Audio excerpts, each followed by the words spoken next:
Où en est l'intégration économique en Afrique centrale? Est-il possible de commercer d'un pays à l'autre sans entrave tarifaire ou douanière? Les infrastructures pour le faire sont-elles à la hauteur?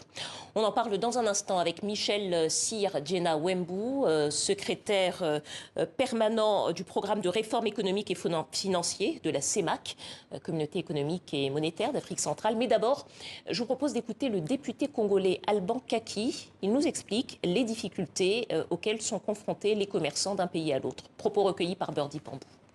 Au niveau de la sous-région CEMAC, l'intégration est effective administrativement. Ça veut dire qu'il y a des textes qui ont été pris, mais qui souffrent d'un problème d'applicabilité. Et je pense que parmi les problématiques ou les difficultés, il y a le fait de la limitation des pouvoirs des institutions sous-régionales, qui peuvent prendre une décision lors d'un colloque ou lors d'une journée, mais au niveau de l'applicabilité entre les frontières, donc au niveau opérationnel, cela ne s'applique pas. Un camion qui partira de Yaoundé vers Ouesso ou de Brazzaville vers Bangui souffrira de difficultés au niveau des frontières, alors que les textes demandent une liberté de circulation de biens et de personnes. Voilà. Il y a aussi le manque d'infrastructures. Il y a la route Guinée équatoriale Gabon qui n'est pas. Il faut une route de Brazzaville jusqu'à N'Djamena, la route RC Cameroun Bangui qui n'existe pas. Cela ne facilite pas les activités économiques. Ce qui fait que les produits consommés localement dans la sous-région viennent plus des pays tiers aux alentours, de l'Afrique de l'Ouest, de l'Afrique de l'Est ou hors continent. Professeur Michel Djena-Wembou, bonsoir. Bonsoir, madame. Soyez le bienvenu au Journal Afrique. Peut-être une première réaction à ce que vous venez d'entendre. L'intégration économique régionale est inscrite dans les textes de la CEMAC. On vient de l'entendre, elle fonctionne mal. Comment est-ce que vous l'expliquez? Pourquoi est-ce que ça ne fonctionne pas aussi bien que ça le devrait? Voilà, ça ne fonctionne pas mal, mais ça ne fonctionne pas aussi bien que cela devrait. Et c'est pour cela que les chefs d'État de la CEMAC se sont réunis en 2020 à Yaoundé. Et cette réunion s'est passée dans la capitale camerounaise avec la présence de tous les chefs d'État. Et au cours de cette réunion, le président dédié au PREP CEMAC, qui est le président de la République du Congo, le président Denis Sassou Nguesso, a proposé un programme de 11 projets intégrateurs prioritaires pour donc faire face à la situation que notre cher compatriote de la CEMAC vient de décrire. Alors, ces 11 projets portaient sur l'électrification, les corridors routiers, l'augmentation de l'électricité, l'interconnexion par fibre optique. Alors, pardonnez-moi, je vous interromps un petit instant. On va revenir sur les projets que vous souhaitez financer, mais le fonctionnement tel qu'il existe aujourd'hui dans la zone CEMAC, est-ce que c'est un problème de mauvaise application des textes ou bien c'est un défaut d'infrastructure, essentiellement? Madame, je pense qu'il faut poser les problèmes tels qu'ils se présentent. Parce que les préjugés empêchent des analyses. Et l'économie, s'il vous plaît, c'est une question de réalité et de données sur le terrain. D'abord, la question des textes. La question des textes, les textes existent. La libre circulation des personnes est aujourd'hui une réalité. Le passeport communautaire est un passeport adopté par tous les États membres.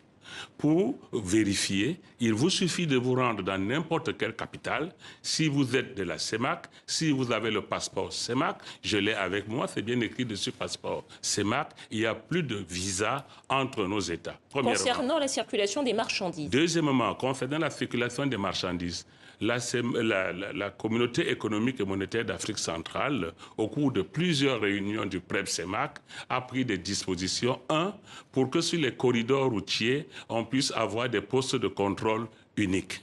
Dans ces postes de contrôle, par exemple sur le pont sur l'Intem entre la Guinée équatoriale et le Cameroun, ce sera en Guinée équatoriale.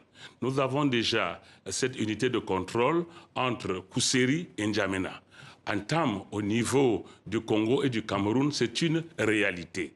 Il s'agit donc de mettre tous les services de police, de douane, de santé, vétérinaire dans un seul endroit pour éviter justement les tracasseries. Et je voudrais ajouter qu'en plus même de cela, il est question d'harmoniser les postes de contrôle à l'intérieur du pays, Alors, pour diminuer ces postes de contrôle. Alors, cela dit, Oui. tout ça est très clair, mais ça nous dit quand même pas si le problème est d'abord et aussi un problème d'application des textes. Est-ce qu'il y a également un problème d'application des textes, ou bien est-ce que c'est seulement un problème d'infrastructure, comme le disait également le député qu'on vient d'entendre? Madame, je ne voudrais pas parler comme si nous avions des polémiques. Je voudrais que nous regardions les faits. Quelle est la situation des infrastructures? Aujourd'hui, vous pouvez aller à Douala, de Douala à Yaoundé, de Yaoundé à Sanwelima, de Sanwelima à Ouesso, de Ouesso à Brazzaville sans problème. Il y a déjà 3 compagnies qui le font du côté du Cameroun et 2 qui le font du côté du Congo. La route est belle. Il y avait des tronçons dégradés sur la partie Brazzaville-Ouesso. Tout cela a été réparé. C'est visible, c'est palpable. Je serais venu même avec des photos et des vidéos pour vous les montrer. Vous avez des projets de financement s'il vous pour 13 plaît. projets? Non, madame. Deuxièmement, il y a le corridor Libreville-Bata. 60 km sont faits, dont 31 du côté du Gabon et 30 du côté du Congo, y compris le pont sur la Niari. Ensuite, la route Kogo à Kourenam, c'est-à-dire pour aller de Guinée équatoriale au Gabon.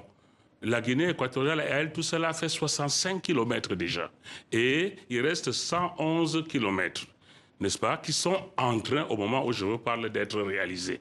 Donc, l'idée selon laquelle on annonce des choses en Afrique centrale, on ne fait pas, elle est fausse. Il suffit de descendre sur le terrain.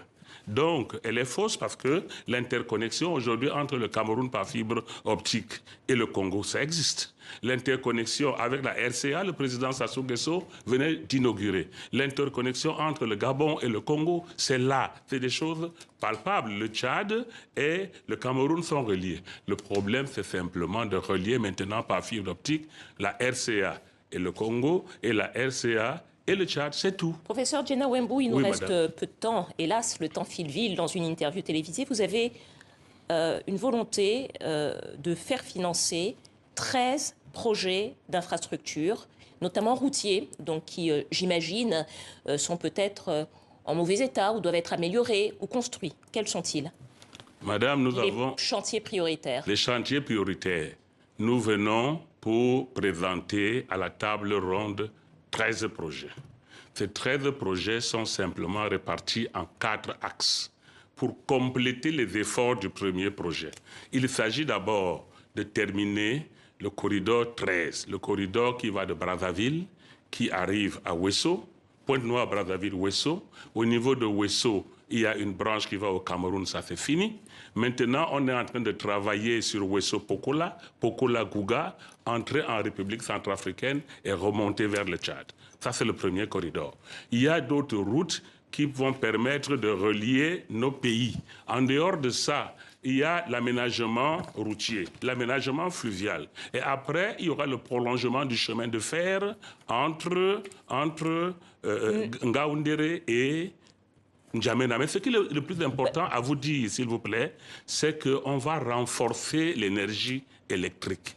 Donc, projet routier. Projet d'énergie électrique. Fournir, s'il vous plaît, 300 mégawatts à 3 millions de citoyens de la CEMAC, que ça soit accessible, que ça soit moins cher et que ça augmente la qualité de vie de nos populations. Merci à vous. Nous sommes déjà au terme de cette interview, mais j'espère que vous reviendrez nous parler de ces projets. Je rappelle que la table ronde avec les bailleurs auxquels vous participerez sera fin novembre. On en reparlera sans doute. Merci beaucoup. Mais je vous remercie, madame. Djena Wembou de la CEMAC.